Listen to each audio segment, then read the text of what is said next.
Hi everyone, welcome back to a new YouTube video in my channel, and this time we're gonna be talking about my experience last week playing the pre-release from the Hobbit set, the new set that I was really just waiting for this year, and it was the most exciting one that I was waiting for this year from Magic the Gathering. And we're gonna be talking about also the upgrades that I got to do to my Commander decks from Lord of the Rings using the cards that I pulled from the set, from this Hobbit set. Thank you so much, and I hope you enjoyed this video.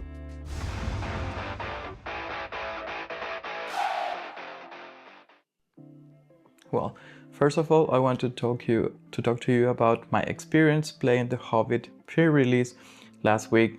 As I mentioned in the previous video, I really wanted to play this pre-release event. I've never had been able to participate into one of the pre-release events from Magic the Gathering.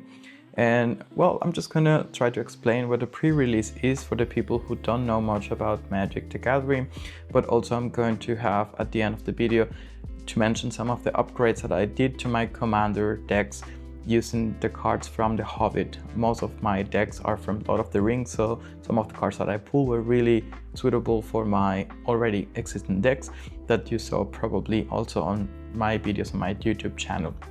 So just say rather you are just really new to Magic the Gathering and want to know more about it, or do you really want to just see the upgrades that I made to my Commander decks. The whole experience, when you go to a pre-release, you get to use the cards that are of course not yet been released from the set, and the Hobbit set was the one that I was expecting the most this year. To participate, you pay a fee, which was here in Europe 40 euros in Germany, and you get a few play booster packs. You get 6 play booster packs in which you get to open the cards that you are going to use in the event. The event is pretty much a competition against other 3 people. You are going to be paired through the app, through the companion app that Magic the Gathering has, and when you are paired with someone, you are going to play against this person. You get to build a 40 card deck, which is the one that you're going to use against other people. You get to open all your packs, and out of all your packs you get to sort the cards that you got. You get the different colors, artifacts, and different spells, sorceries, instants, and lands that you need to play with. Well, the lands actually, either the store provides you with some lands, which is fine, or you get to use, of course, the lands that you get from the packs. They're just not going to be enough, so you can fill it up with also lands that you brought from home, or some of the stores will just give you some of their lands to use for the event. Then you get to sort all your cards. When you get to sort the cards out, you see, of course, which of the colors you have the most, or which creatures you can use. In my case, for example, I play with Sauron, which my whole strategy is to build in this orc army, and I got to really pull a lot of goblins, so pretty much it was all red or black. I got to really pull just very few elves, for example, which I was hoping to maybe play with elves this time, but I didn't get to. So I got some of these cards and like really cool creatures and goblins that I thought, okay, I could just build my army, goblin army in this case, with these cards. So I tried that as my strategy, which quite worked. I mean, I got to use really strong creatures. I'm just going to mention some of them that I used, some of the ones that I used for these games, but honestly I really didn't get to pull any instant or sorcery, so I really couldn't react to other games or to other people against creatures that I really could have destroyed or should have destroyed, but I didn't get any destroy target creature or any removal, anything that I could use against those creatures other than really just fighting against them. But it was very difficult, so I didn't get to win any game. I just got to in the first round, because you play with someone first and you get to play best of 3. This person won the first 2 games, and then we played the third game just because to have fun, because actually the games were really quite fast. They just pretty much are 10 to 15 minutes long. So we played a third game, which I got to win. It was not official, so I really didn't officially win a game. Out of the 60 people that participated, I probably got to be, I think, in the 57th place or something like that. but I still had fun because I got to play with these cards and got to meet new people that I really didn't see that much in the store because they play other formats. We gather on Thursdays to play Commander, and they play Standard or other type of Magic the Gathering formats, which we don't really see each other in the store for. That's why I'm just going to tell you some of the cards that I use. They're going to be here on the side, so you can really see the cards, but I'm just have some of them here, so I will just read them for you. I got to use some of the goblins, for example. I really like this card. I even used, and I already added to my Sauron deck because I think it's going to be quite good. It's called Bothersome Noisemaker. It's a goblin. It costs 1 neutral mana and 1 red mana, and it says whenever you cast a non-creature spell, amass goblins once. This is just going to be same as useful for the orc army. It's the same pretty much. It's going to be an orc goblin army for the Sauron deck, so I think it's going to be really useful, and it was really useful during the games. As I mentioned, I got really good, maybe not too big, but at least 5 army during the games on the pre-release, but I really didn't get the chance to use them. I'm just gonna mention also some of the cards that I played against, which really didn't allow me to do much. I got to have this card. It's a Goblin Plate Mail, and it's an artifact equipment. When this equipment enters, amass goblins 1, and then attach this equipment to the amassed army. So you can get to attach this immediately to your army, and your equipped creature gets +1/+0, and it has menace. So it was really good. This is also an artifact equipment that I got to use a few times in the games, and it was really useful. Crude Bent Blade. When this equipment enters, target opponent sacrifices a creature of their choice. So this was the only way that I got to remove some of the creatures my opponent had, but some of them really had good spells that I couldn't really do much against them.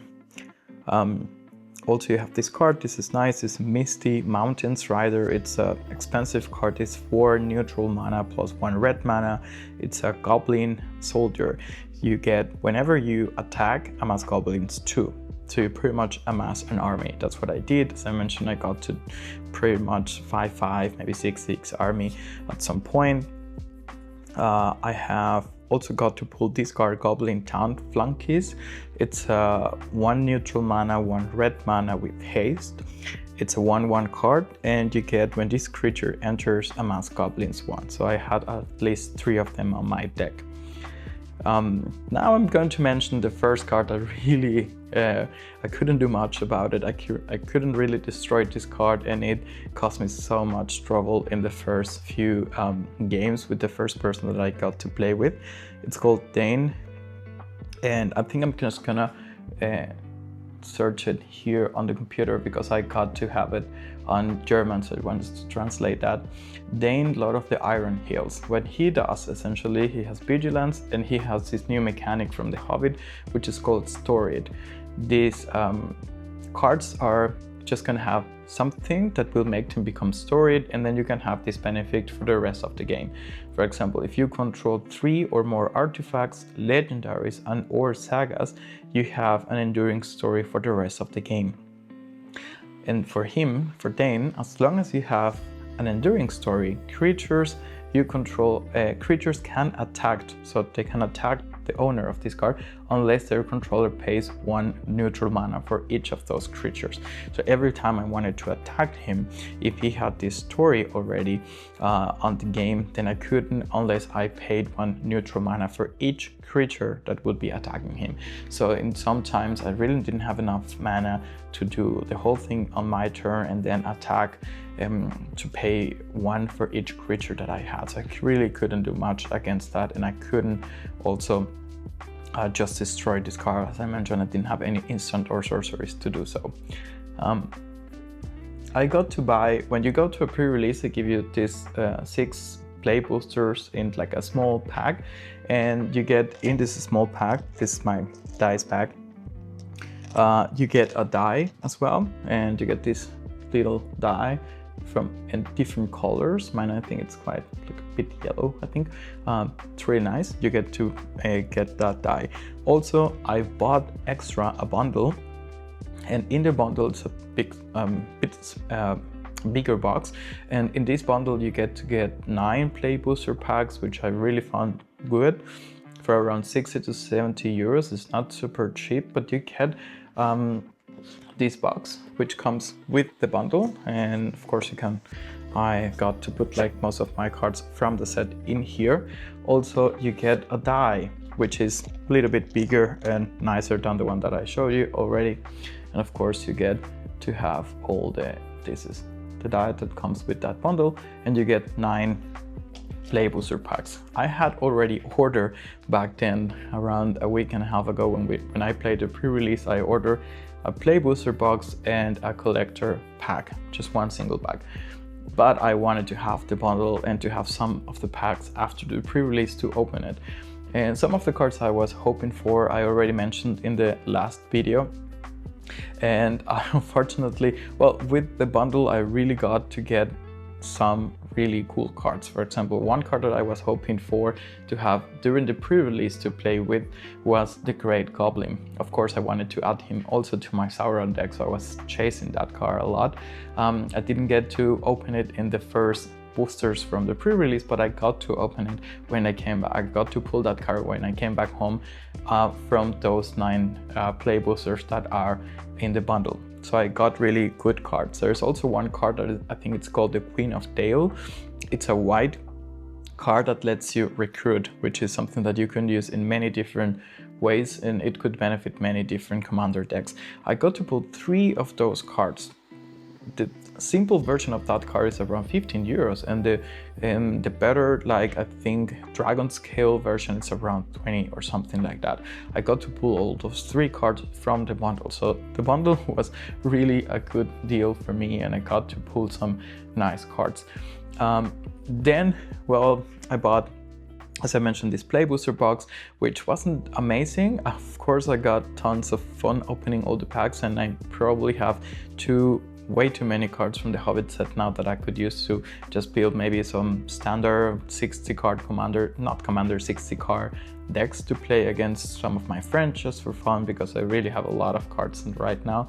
But I got to pull some of the cards that I was chasing, especially to upgrade my Hobbits deck and my Sauron deck.